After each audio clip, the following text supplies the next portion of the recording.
Today I want to dive into an idea from Plato's Meno that I've wrote as a reading reflection assignment about what you learned and teach in the today's society and today's world. And I wrote about Plato's Meno. The Socrates proposes a concept, the theory of recollection, and he suggested that rather than learning new information, we actually remember things that we already knew from our past lives. It's like our brains are storing all this knowledge, and learning is just uncovering it. He Socrates demonstrated that by engaging with a young boy in the story in a conversation about geometry, and through a series of questions, the boy arrives at a solution to the problems that he's never encountered before. And it's like as if he's tapping into the knowledge that he already had but had not yet formulated, which is pretty insane if you actually think about it. And I think the concept itself is very frustrating because once I've read it personally, I thought it was really confusing because he was talking about the soul knowing everything, but the conscious not knowing anything, and just you need someone to tap into it so that you could remember what you already know. It's like the soul. It's something that's metaphysical, which I think is interesting. And to Socrates' approach, which also sees learning as an active process where the learning is the main, not the teacher, the old philosophical idea connects well with how we are trying to teach now in today's society. And it makes us think again about what learning and knowledge truly mean. And I think it suggests that education should be more on asking questions and answering them, having an active learning process, and just finding out things for ourselves, experiencing new things for ourselves, and believing that everyone has a natural ability to understand difficult ideas. Not that if it's difficult, the other person would never kind of get it. I think we all can learn something if we actually talk about it and really explore into things. And so this concept aligns with the modern teaching approach, which I relate to what Socrates was trying to say, which is, well, in today's modern society, I think it's something that's really similar, which is called constructivism. For instance, like emphasizing learning through hands-on experience and interaction with the environment. That's constructivism.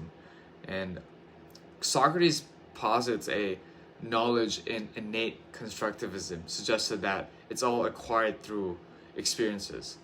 So what does it mean for teaching today?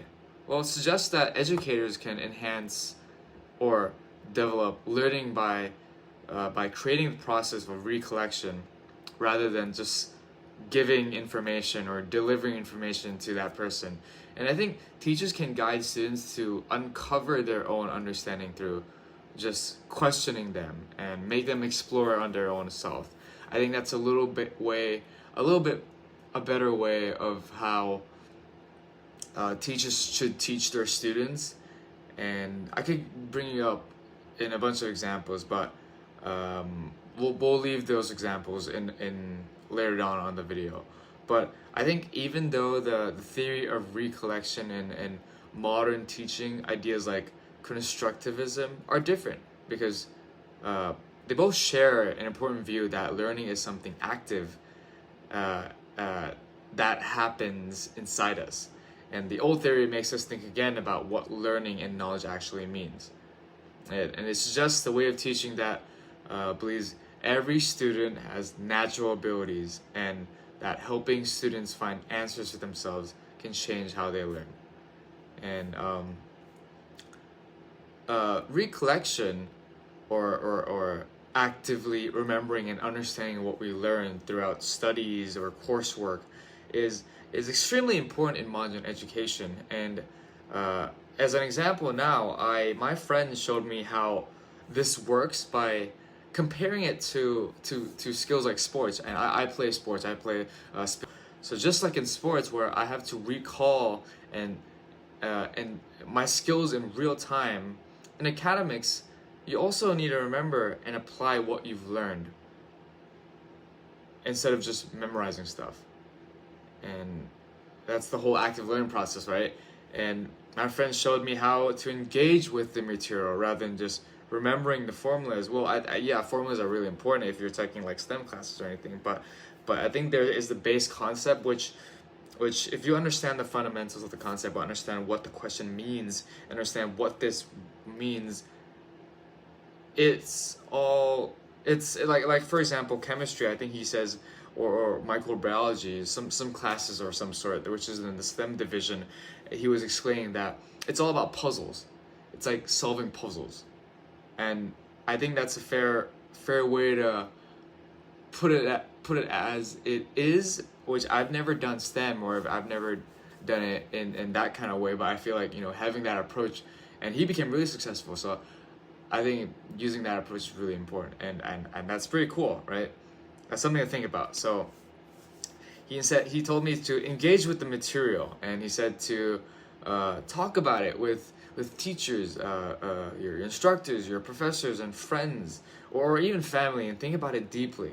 Think about it in a deeply and fundamental way, and question it. Question all the time. Why does this happen? Why does he questions this? Because the answer is not, well, the last thing you want to do is just understand what the question means and you answer it. I think the basis of being a better student and be a better learner, I think, is just why would it be why is the question formulated or constructed like this? And I think those conversations between your peers when you're studying together as an active learning process, I think that's really important. Or even thinking out loudly. I think that's also something that my friend pushes about, and it really helped him to get really, really good grades, especially majoring in neuroscience at the University of Washington as a double major, philosophy. So neuroscience and philosophy, which is really, really cool. And seeing my friend succeed this way made me realize, just how the importance of understanding what I'm learning and talking about it with others.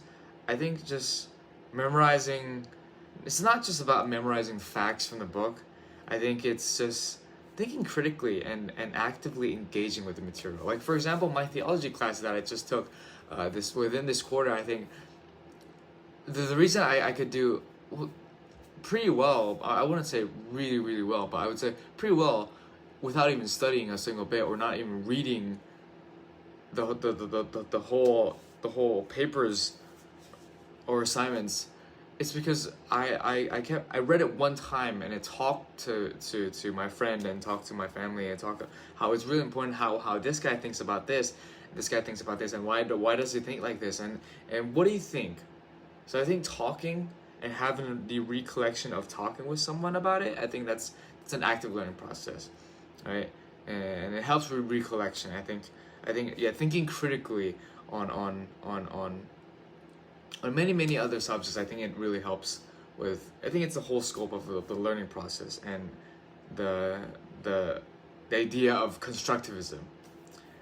So, theory of recollection from Plato's Meno, I think, still believe that it still holds true in today's education.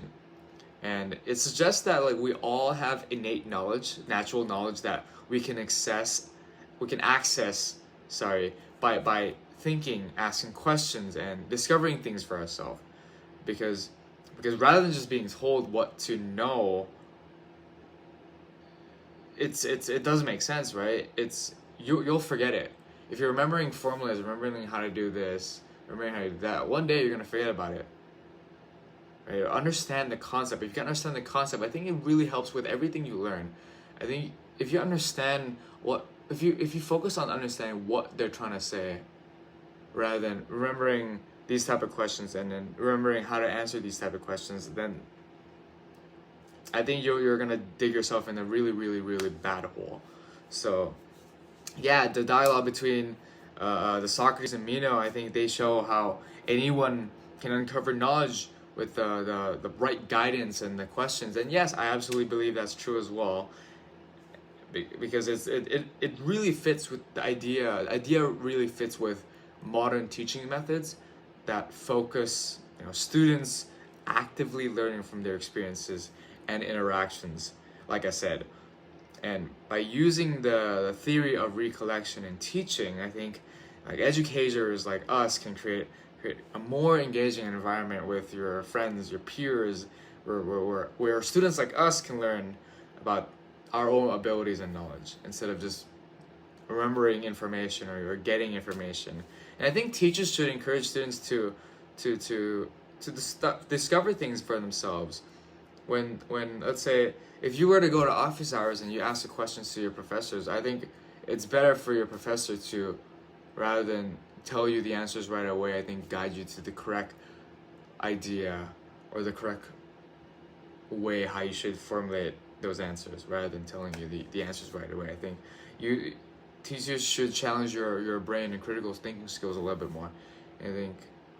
I think it helps in all measures. I think having the critical thinking ability. And yeah, I think by combining the wisdom of the ancient with the modern education, I think we could learn a lot, and it's more meaningful and effective. And I think that's really cool, right?